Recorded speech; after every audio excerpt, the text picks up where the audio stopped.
Bonjour, pour ceux qui ne me connaissent pas, je suis Maëva Mathieu, je suis conseillère en immobilier résidentiel haut de gamme chez Les Villas. Aujourd'hui, j'interviens pour vous parler de la détermination du prix. On sait qu'une opération réussie, c'est l'aboutissement d'une transaction entre un vendeur, un acheteur à un prix convenu.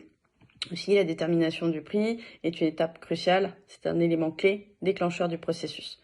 En tant que vendeur, vous avez deux possibilités. La première, vous considérez que pour que votre bien soit le plus vite vendu, il doit être le plus largement diffusé. Et vous faites intervenir plusieurs agences. Ce qui n'est pas une bonne idée. Pourquoi ? Lorsque vous lancez votre projet, vous avez déjà une idée de votre prix. Et lorsque vous rencontrez les agents, par complaisance, en général, et pour ne pas se voir enlever le mandat, ils vont vous conforter dans ce prix, qui en général est surestimé. Le risque premier, c'est que vous allongiez le délai de vente, que vous finissiez finalement par rejoindre le prix du marché et que vous dévalorisiez votre bien. Il ne faut pas oublier que la notion de nouveauté en immobilier est très importante. Un bien ne doit pas rester longtemps exposé. Plus il est exposé, et plus il érodera la confiance des acheteurs. Ils se demanderont pourquoi il n'est toujours pas vendu.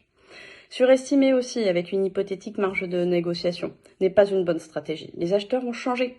Vous savez, aujourd'hui, les acheteurs font leurs recherches sur Internet et ils trient les annonces par critères. Et un prix surélevé écarterait les acheteurs potentiels qui, eux, ne surélèvent pas leur budget. À l'inverse, vous pouvez imaginer que votre agent immobilier, quand il vient vous voir, sous-évalue votre bien pour le vendre plus vite. Ce n'est pas une stratégie pérenne et notre image en serait dégradée. Sachez d'autant plus que lorsque l'on vous propose une diminution de prix, c'est une vraie stratégie qui est opérée. Savoir à quelle proportion et dans quel délai la faire intervenir, c'est un vrai métier.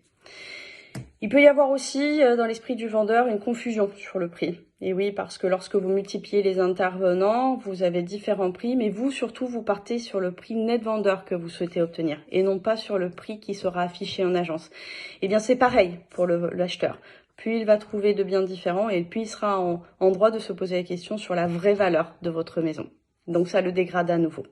La deuxième possibilité, on est plutôt dans un cas où on est dans une relation de confiance, vous êtes en mandat exclusif, vous suivez les recommandations de votre agent immobilier et vous prenez toute la dimension du terme professionnel de l'immobilier. Et à ce moment-là, plusieurs valeurs sont toujours possibles. Il y a celle de ce que vous aura coûté le bien, celle de l'ISF par exemple, mais aussi celle du cœur. Or nous, ce qui nous intéresse, c'est la valeur qui va se retrouver sur le compromis de vente. Et en général, elle est un petit peu différente. Mais là, ce sont vos émotions, ce sont vos souvenirs qui prennent le pas, en fait, tout simplement sur la valeur réelle du marché. Une bonne estimation, elle est basée sur des données. Elle n'est pas juste une comparaison sur le marché et les ventes qui se sont effectuées dans votre rue, dans votre quartier, dans votre ville. Les acquéreurs sont aussi plus avertis. Aujourd'hui, ils lancent leurs projets parfois bien plusieurs mois en faisant des recherches avant de finalement se lancer dans le projet final. Correctement estimer son bien, c'est lui donner une vraie valeur et limiter la négociation. Donc il faut le présenter au bon prix dès le départ. Et puis, il va falloir à un moment justifier ce prix une fois qu'il sera déterminé. Donc, il faudra ranger votre bien, il va falloir le désencombrer, utiliser la fameuse notion de home staging.